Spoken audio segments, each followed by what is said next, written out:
Sadly, many people today are not chasing dreams or striving for more. They're simply trying to survive, to get through the day without falling further behind, to keep their heads above water in a world that feels heavier, faster, and more demanding than ever. Survival mode doesn't always look dramatic. Often it's quiet. It's waking up already tired. It's moving from one responsibility to the next without pause. It's doing what needs to be done while silently carrying stress, uncertainty, and pressure no one else sees. In survival mode, the future feels far away. The focus narrows to what's right in front of you, the next task, the next bill, the next obligation. There's no space to dream, plan, or reflect. Not because you lack ambition, but because your energy is just being used to stay upright. This isn't failure of character, it's a response to overload. Modern life demands constant output. Be productive, be available, be resilient. At the same time, many people are navigating financial strain, personal loss, health concerns, and emotional exhaustion. When the nervous system is under continuous pressure, survival becomes the priority. And that's not a weakness, it's biology. If you're in this place, it's important to hear this clearly. There is nothing wrong with you. You are not broken. You are responding to a season that requires endurance. Survival mode is not where people flourish, but it is where many people are forged. It builds grit, adaptability, and strength that often goes unrecognized. The fact that you're still showing up, still trying, matters more than you think. At the same time, survival is not meant to be permanent. It is a phase, not an identity. The danger comes when people start believing that this is all life will ever be, when exhaustion turns into resignation, when coping replaces living. That belief is understandable, but it isn't true. Hope in survival mode doesn't arrive as a grand breakthrough. It arrives quietly, in small moments of rest, in one boundary set, in one honest conversation, in one decision to care for yourself instead of pushing harder. You don't need to overhaul your life to move forward. You need permission to slow the internal pressure, to stop measuring yourself by unrealistic standards, to recognize that survival requires compassion, not criticism. Even in survival mode, growth is happening beneath the surface. You are learning what matters. You are discovering your limits. You are becoming more aware of what you need. These insights don't disappear when the pressure lifts. They carry forward. If today feels like too much, let that be enough. Getting through is still progress. Holding on is still strength. Resting when you can is not quitting, it's recalibrating. There will come a time when survival gives way to stability, when breathing becomes easier, when energy slowly returns, and when it does, the resilience you built during the season will support you in ways you can't yet see. Until then, be patient with yourself. You are not behind, you are not failing. You are navigating a demanding chapter with tools you have. Survival is not the end of your story. It's the part where you learn how strong you already are, and that matters.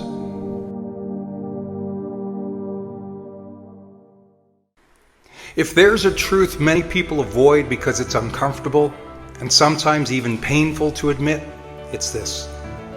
The rewards we want in life rarely come simply because we desire them. They come because we develop into the kind of person who can hold them, sustain them, and grow with them.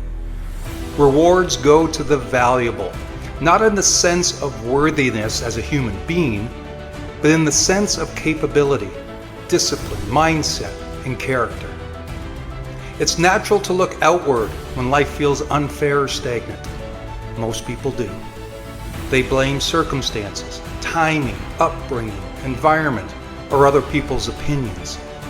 They point to obstacles and assume that those obstacles are the reason they haven't moved forward. And yes, circumstances matter. Life deals different hands to different people, and some journeys are undeniably harder than others.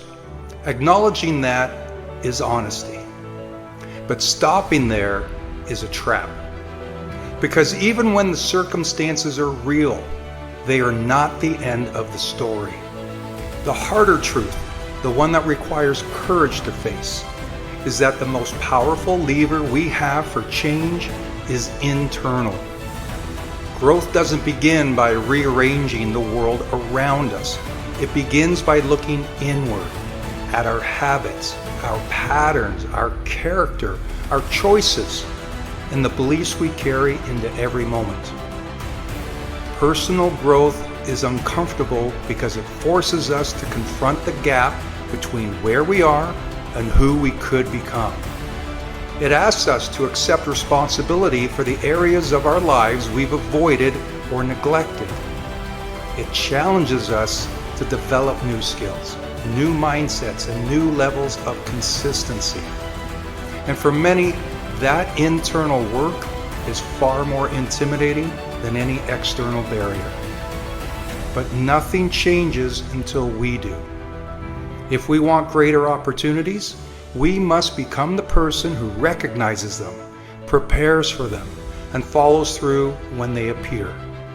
If we want stronger relationships, we must cultivate the emotional maturity, communication, and patience that strong relationships require. If we want career growth or financial improvement, we must evaluate our discipline, our skill set, and our ability to add real value. Rewards don't flow to the person who simply wishes for them. They flow to the person who grows into them. This doesn't mean pushing yourself with harshness or perfectionism. It doesn't mean blaming yourself for things beyond your control. It simply means acknowledging that growth is an inside-out process. The more we evolve, the more capable we become. And as capability grows, so does opportunity. It's hard to admit that sometimes we are the ones holding ourselves back. Maybe we've clung to excuses out of fear. Maybe we've repeated old stories about who we think we are. Maybe we've avoided uncomfortable conversations or resisted habits that require discipline. Maybe we've waited for motivation instead of choosing action. Whatever the reason, self-awareness is not condemnation, it's liberation. Seeing the truth gives us the chance to change it. When we shift from blaming circumstances to taking ownership of our growth, something powerful happens. The world doesn't suddenly become easier, but we become stronger. Challenges don't disappear, but we respond to them with greater resilience. Opportunities don't magically appear, but we begin to notice and seize the ones that were always nearby. Life rewards those who consistently develop themselves, not because they're more deserving, but because they're more prepared. They've built the mindset, discipline, and internal strength to handle what they're reaching for. And the reassuring part is this: becoming more is always within reach. Growth is not reserved for a select few. It's available to anyone willing to look inward, take responsibility, and commit to the slow, steady work of becoming the person their goals require. If your life feels stagnant or unfair, start with the one place you have full access to, yourself. Not as punishment, but as empowerment. Because the moment you shift from blaming to building, from waiting to growing, you step back into your own power. And that's where the real rewards begin.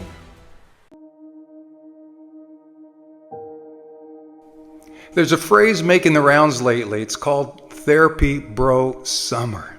And at first it might sound like a joke, like another internet trend. But behind it is something deeply real.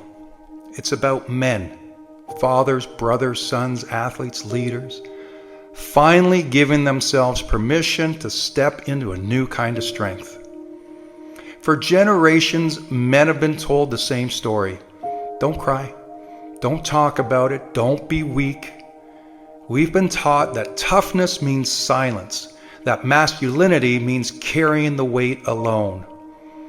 And while resilience is powerful, there's a cost to pretending we don't feel pain.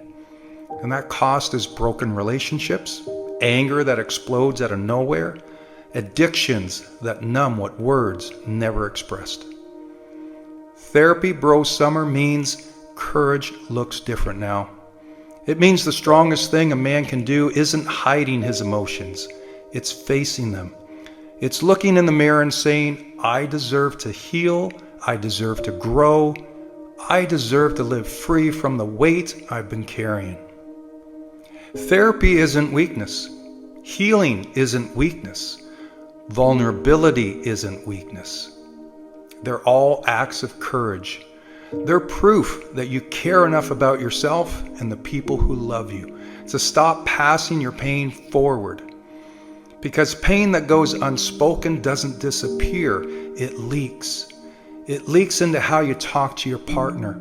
It leaks into how patient you are with your kids. It leaks into how you lead, how you work, how you see yourself. But when you choose courage, when you choose to step into healing, journaling, breath work, and conversations that scare you, you break the cycle. You take the weight that crushed you and you turn it into wisdom. You take the anger that controlled you and you turn it into compassion. You take the silence that isolated you and you turn it into connection. And this isn't just for men. It's for anyone who's ever been told they have to hold it together no matter what. Emotional courage is human courage, and it's contagious. When one person stands up and says, I'm ready to face what I've been running from, it gives others permission to do the same. Here's what it looks like in real life. It looks like having the hard conversation you've been avoiding. It looks like admitting to a friend, I'm struggling right now. It looks like calling the therapist or joining a group, even if you don't know what to say when you sit down. It looks like choosing growth over pride, freedom over fear. Imagine what would happen if more men lived this way. Imagine locker rooms where athletes could talk about not just the game, but about life. Imagine boardrooms where leaders weren't afraid to be honest about pressure. Imagine families where fathers could tell their sons, it's okay to feel, it's okay to talk, it's okay to heal. That's what Therapy Bro Summer is really about. Not a season or a hashtag, but a movement. A new standard for strength, a new identity for masculinity, one that says, yes, I'm strong, yes, I can fight, yes, I can protect, but I'm also brave enough to sit down with my emotions, brave enough to ask for help, and brave enough to grow. Masculinity without emotional courage is a mask, but masculinity with emotional courage, that's freedom, that's leadership. That's love in its strongest form.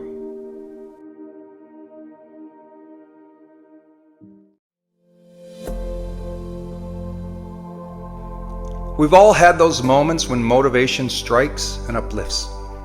You watch an inspiring video, you read a powerful book, or listen to a speech that fires you up. And in that moment, you feel unstoppable. You say to yourself, this time will be different. I've got this. And for a while, things do change. You start working harder, pushing yourself, staying focused. But then life happens. The excitement fades, the old habits start creeping back, and suddenly you're right back where you started. And you're wondering, what's wrong with me? Why can't I stay consistent? Well, the answer is simple, because motivation is not enough. Motivation is a spark, and sparks are useful, but they don't last. If you want lasting transformation, you need something much deeper. You need identity. Identity is more powerful than motivation because identity shapes how you see yourself. Motivation says, I want to get fit. Identity says, I am the kind of person who takes care of my body. Motivation says, I want to grow my business. Identity says, I'm an entrepreneur who shows up daily no matter how I feel. Do you see the difference? Motivation depends on how you feel in the moment. Identity is about who you're becoming. And when you believe something is part of who you are, your actions naturally flow. Take smoking as an example. One person trying to quit says, "I'm trying to stop smoking." Another person says, "I don't smoke." The first is wrestling with motivation. The second has shifted their identity. One is trying, the other has decided. And it's that decision, the identity shift, that's what leads to lasting change. Now, you don't have to overhaul everything overnight to build a new identity. You build it one choice at a time. Each time you act in alignment with the person you want to become, you cast a vote for that identity. Want to be healthier? Each workout is a vote. Want to be more disciplined? Each time you keep a promise to yourself, you're proving it. Want to be more grateful? Well, each moment you pause to appreciate something, you're reinforcing that identity. Now, don't worry, because a single missed day doesn't erase your identity. What matters is the pattern you're building over time. Growth isn't about flawless execution, it's about consistent direction. When motivation fades, your identity is what carries you through. Your habits, your values, your beliefs about yourself. These are the anchors that keep you steady when life gets messy. Take a look in the mirror and ask yourself, who do I want to become? Not just what goals do I want to hit, but who do I want to be at my core? If you want to build a growth identity, start small and act like the person you want to become. Think like the person you want to become, and then live in alignment with that answer. Remember, it's not about whether you feel motivation, because motivation comes and goes. The real question is, who am I choosing to be? And when your identity is rooted in growth, like when it's tied to your values and habits that reinforce who you want to become, you don't just change for a season, you change for a lifetime.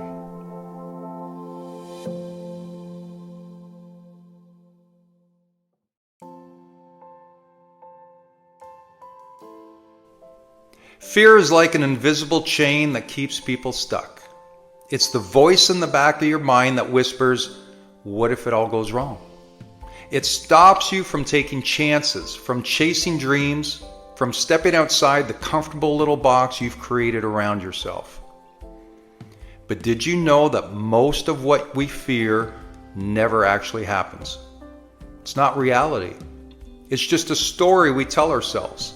A worst-case scenario that plays on a loop in our mind. And as easily as fear appears, we can let it go. See, fear is nothing more than a survival mechanism. It's the brain's instinct to keep us safe.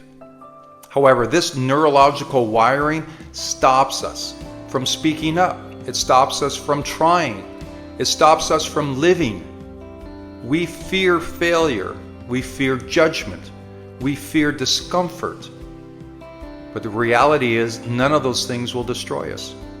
The only thing that truly destroys us is never taking the leap at all. Action is the antidote to fear. The moment you step forward, fear starts to lose its power. Fear thrives in hesitation. It grows in inaction. But when you take a step, even the smallest one, you send a message to your mind, I am in control.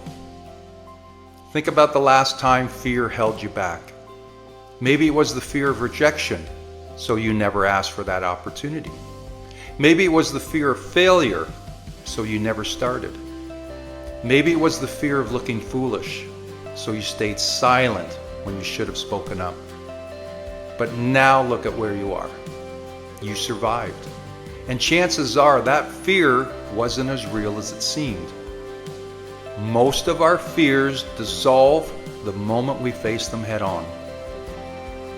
Fear of taking action is normal, but fear of inaction should scare you more. Because when you don't move, When you let fear win, you stay exactly where you are. And isn't that the real nightmare? Isn't that more terrifying than taking a risk? Nothing will change until you do. Everyone has fears. The difference between the successful and the unsuccessful is the successful ones face their fears head on and move through them. They didn't wait for fear to disappear. They felt it, acknowledged it, and kept going anyway. And that's called courage. It's not the absence of fear, but acting in spite of it. So what are you really afraid of? What's holding you back? Is it real or is it just a story? And more importantly, what will happen if you don't move? If you don't try? If you don't take the next step? You already have the power to let fear go. You already have what it takes to move forward. The question is, will you use it? Because fear will always be there, but so will the choice to overcome it. Fear might come along for the ride, but it doesn't get to drive your life. You do.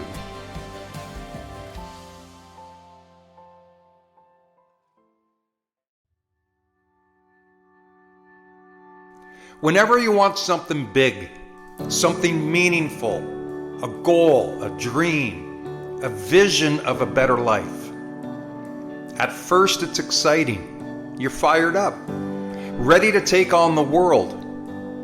And then reality hits. Obstacles show up. Progress slows down. It gets harder than you thought it would be. And in that moment, you start wondering, is this even possible for me? Well, imagine climbing a mountain. When you start at the bottom, it's easy to walk. The incline is gentle. You feel strong, energized. But the higher you go, the harder it gets. The air gets thinner. Your legs burn. Your body screams at you to turn back. Or what happens when you push yourself in the gym? Your body shakes, it burns, it resists. That's not a sign to quit. That's a sign that change is happening. Growth is happening. You're breaking through limits. But unfortunately, when the resistance hits, that's where most people stop. Right there, just before the peak, just before the growth. They tell themselves it's too much, that they've gone far enough. But what if they knew that just beyond that hardest stretch was the view they'd been chasing? What if they knew that the body they've always wanted was just beyond the pain they're avoiding? Most people quit before they see the results. They stop at the very point where they're about to make the breakthrough. They assume difficulty is a sign to stop.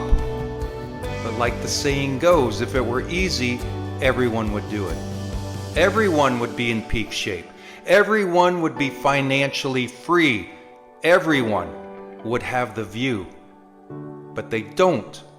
Because the moment when things get tough, they back off. They convince themselves it wasn't meant to be. And that's why most people stay exactly where they are. But not you. You're here because something inside of you refuses to settle. You know there's more. And if you know there's more, then quitting isn't an option. That doesn't mean just blindly pushing harder. Effort's great, but on its own, it's not enough. You need to learn, adapt, and you need to adjust. Here's another line you should know. Where there's a will, there's a way. One strategy isn't working, well then try something else. If one door doesn't open, find another. Delays are not denials, and roadblocks are not dead ends. People get stuck because they think there's only one path to success. But there are always options. You just have to be relentless enough to find them. Achievers don't succeed because it's easy. They succeed because they refuse to stop.